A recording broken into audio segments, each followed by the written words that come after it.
Y'all, I know this video is about to be super controversial, but listen, just hear me out. This is my personal opinion, and if you decide it applies to you, that is completely up to you. But just hear me out before you start hating. I have very, very valid reasons. Intro. My name is Kelly OG. I'm a 20-year-old CEO, entrepreneur, and investor. In 2020, I was 18 without $1 in my bank account, and a year later, I became a multi-millionaire at the age of 19. I've been blessed to be able to travel and get to teach a lot of your favorite athletes and celebrities how to leverage their cash and turn it into active capital. And I'm hoping I can do the same for you, so stick around and let's get to the money.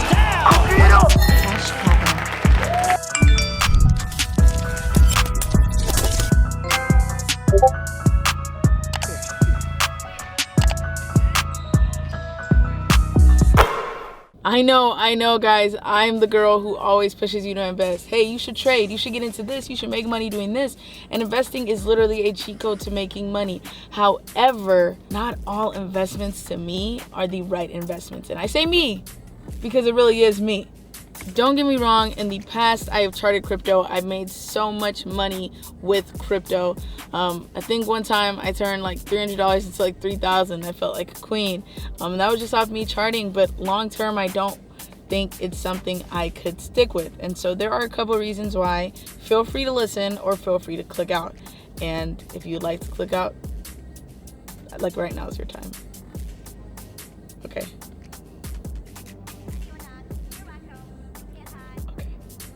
Anywho's, so without further ado, please, let's get into this and spare the hate, please. Sometimes my feelings are a little sensitive. And just a notice, listen guys, I would never trade for you. I would never WhatsApp you. I'll never Telegram you, any of that.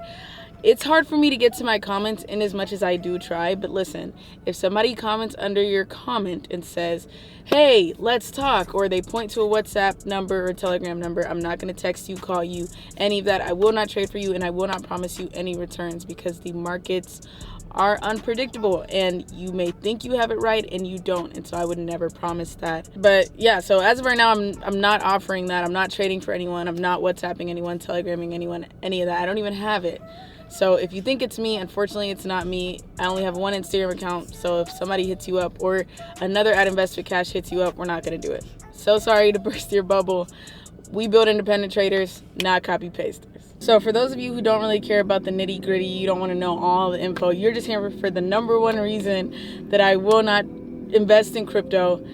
It's history. That's really the truth. And I've always been a person to say this. This is not just because the crypto market is currently down. I just don't believe crypto has enough history for me to be like, okay, I'm comfortable with how it moves. For example, Bitcoin was not created until 2009. That is about 13 years ago, which is oh so great, but that's just not enough history. Listen, Bitcoin just became a teenager. Bitcoin's going to go into their terrible teens, going to have a little bit of problems, going to be very bipolar, iffy, you know, that type of thing. I don't behave, I'm disrespectful. I steal cars. But really, I just don't think that's enough history for me to base the movement off of where I think it should go, where it might go. And I say that because Bitcoin at the end of 2020, on December 25th, 2020, it hit $25,000 after rallying from $16,000. And then it just went like this, all the way up to over $60,000 in 2021. And that is so great until it's time for it to come down, because hey, if it only goes up when you're charting it and it starts going down, well, let me tell y'all something, it's not gonna look pretty. The second reason is because there's too highly likely of a likelihood to get rug pulled or scammed. And so this is about to be 2 in 1, right? So rug pulled, that's essentially whenever a creator develops a coin and they say, hey, everybody invest in this coin. It has this utility. It'll do this, this, and that. So you invest in the coin thinking it's going to be a great investment. Same way you'd invest in a company thinking it'll be a great investment because of what they do. And then the creator says, thank you all for investing. Deuces. And then they just dip. Like they just leave, they take all the money, and then the chart goes like this to boom, and it just shoots down. And it's insane, and so many people lose money, and I'm just not with that. I don't think I could ever be a part of that. I've gotten several offers to be part of different crypto coins, and people are offering me crazy amounts of money. And I'm like, man, I can't promote this. I could never. It's just against my integrity to do so. And then the second one, when it comes to scams, is not just rug pulls, because rug pulling is a scam, but it's also the fact that you get a lot of people that are fake Kelly OGs that'll tell you, hey, I'll invest for you. Hey, I'll produce these returns. And because a lot of us don't want to learn, we'd rather just have someone who's already good at something do it for us. You think you're talking to me. You think I'm going to invest for you. And unfortunately, it doesn't turn out the way you'd want it to. And so what happens is you send them money and they take your money. They put in fake numbers into this inflated account, claiming that they're trading for you when they're not. And so what happens is after that, you're like, oh my gosh, I want to withdraw. And they say, well, to withdraw, we need $1,500. And they're just going to take your money again and run with it. And then they're going to go live a very nice scamful life. And you're going to be out of thousands of dollars, hundreds of dollars. And I hate to see it. Crypto has become so annoying to me simply because of that. If I wasn't a creator, maybe crypto wouldn't be as annoying because I wouldn't be getting mimicked and mocked as much and getting attacked of people claiming that I'm scamming them and all this stuff. I don't do that. So it's kind of frustrating and I'm just not with it. I'm filming. Yeah. Along to go on with the scams and rug pulls, there isn't a lot of consequence because crypto isn't regulated for this type of stuff. So if someone scams you through crypto, because it's not a regulated market, it's really hard to find the person that did it because of the blockchain. It's really hard. I mean, the blockchain will send you to the wallet. It may not always send you to the person. And a lot of times, because banks aren't the biggest fans of Bitcoin, because the government isn't the biggest fan, it is a lot harder for them to take a matter seriously. And so many people, and I've seen some people on social media, and this is another topic we'll get into another day, but a lot of creators, I've seen them create projects and completely scam their followers and never say a word about it, and then go flex the amount of money that they've made from that scam. And I'm not saying any names whatsoever, but it is insane how many times you see it as an easy way to make money, and people aren't getting prosecuted because it's kind of like you invested because you wanted to, and there was no guarantee that it'll do what it wanted to do, and it's upsetting, you know. So another reason why I prefer stocks over crypto is because you can short pretty much any stock. When I say short, you can buy puts, which is essentially when you make money as the stock goes down. With crypto, not every single crypto you can play going down. So a lot of these rug pulls, people would be crazy rich if they'd be able to play that dramatic fall down, but because they can't, it's not in their favor a lot of the time. And so you can only play it going up. So you have to pray that this crypto keeps going up and it was a sound investment and that it doesn't go below your average buy price, or you're going to lose money. Whereas with stocks, pretty much any stock you can pretty much play down, except for OTC, but that's a small minority. Those are more so penny stocks. And if you focus on blue chip companies, you're going to be so great and you'll be able to make money either way the stock goes. So I'm just more of a stock fan than crypto. Additionally, in my group, I told the group about Bitcoin at 43K, and I said, listen guys, Bitcoin is going all the way down. It may just go as low as $13,000. And people didn't believe me until it hit our first price target, then our second price target, then our third price target, which was around 38,000, 35,000, and I think 28,000. And then below that, we have $19,000, which is insane. And below 19, we have $13,000. Because remember, if Bitcoin only went up, it's really difficult when it comes down. You know, it's really difficult. So you don't want to face that issue. You really don't. But on the bright side, if we put a little pro for crypto, you can play Bitcoin down, so you can make money off of Bitcoin falling down as well to kind of save your account.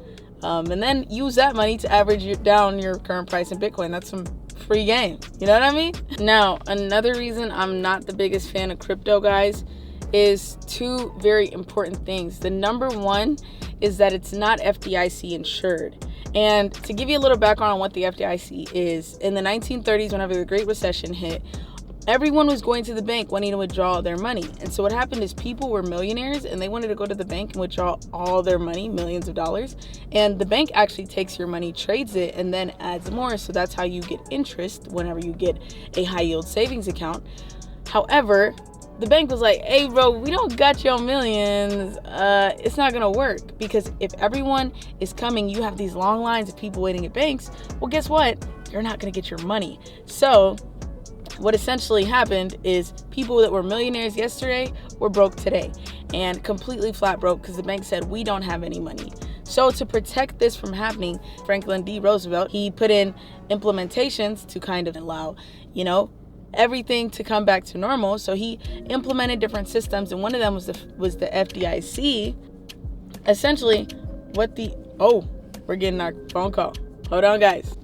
So right now, as the sun is going down, and I'm so sorry about that, guys, but yeah, I was saying the FDIC was actually formed so that, boom, if you have up to $250,000 in a bank account, it's automatically insured by the government, so you don't have to worry about losing your money. And if you have $1 million, put it into 4 separate bank accounts, have a brokerage account. SIPC, I'm pretty sure, covers up to $500,000. So hey, that's what stocks gives you the advantage of. That's what the bank gives you the advantage of. But you don't get that same advantage with crypto. And please correct me if I'm wrong, but Bitcoin is almost like a digitalized currency that we kind of control, which is really great. But I kind of don't really understand where the checks and balances are for that, because with companies, the greatest companies in the world are going to be Microsoft, are going to be Apple, are going to be Tesla, are going to be Amazon, because they run things. So there's true value in them, because people are constantly investing in them, people are constantly shopping with them, people are constantly making them more and more money, they're putting out more and more products, revenue is going up, like, you understand that. However, with crypto, it's kind of just based off, hey guys, here's this currency, we control it, let's make money off of it, it'll be worth something one day, cross your fingers. Correct me if I'm wrong, but that's the way I kind of see it, and I hope it's not an ignorant way to see it. I have friends who are killing it in the crypto space, who are making so much money, but when it comes to me personally, I don't really see it. I don't. I think I find too much benefit in stocks. The crypto has just never really been for me. I think crypto is a very great and new opportunity, but I also think it's just not for me. It's just not something that I see myself really being interested in. I feel like there isn't enough history, because if I'm charting a stock or I'm looking to invest in a stock, I at least know I have 100 years to look back at, or maybe 20 years or 40 years. I know that the market overall is a great market because it's been around for hundreds of years. But with crypto, it's absolutely so new that it's a little iffy, and I don't exactly know what the future holds, because there's not much future to base it off of. And because it can only go up at some point, it has to come down, and that gives a very wavy market. I don't know. Maybe I'm just talking. Maybe you severely agree. Maybe you see a future in having decentralized currency. But as of right now, I'm sticking where the big bucks are, and I'm sticking to stocks and maybe even Forex, but I'm mainly stocks. So that is just why I would never really trade crypto. It's just not really my cup of tea. And I mean, if you agree, you agree. If you disagree, agree to disagree. But yeah, so I hope you guys enjoyed the video. Don't forget to like, comment, and subscribe, but only if you want to. And maybe a lot of you are unsubscribing because you're like, you know what, I don't like Kelly, she's dealing with crypto. But before you do, you're not going to want to miss my upcoming video where I actually go and try playing with crypto for a week, maybe a month, just to see what happens. And I'm going to update y'all along the entire process. You do not want to miss it. But anywho's, thank you for watching. I look around when I'm ready to say goodbye.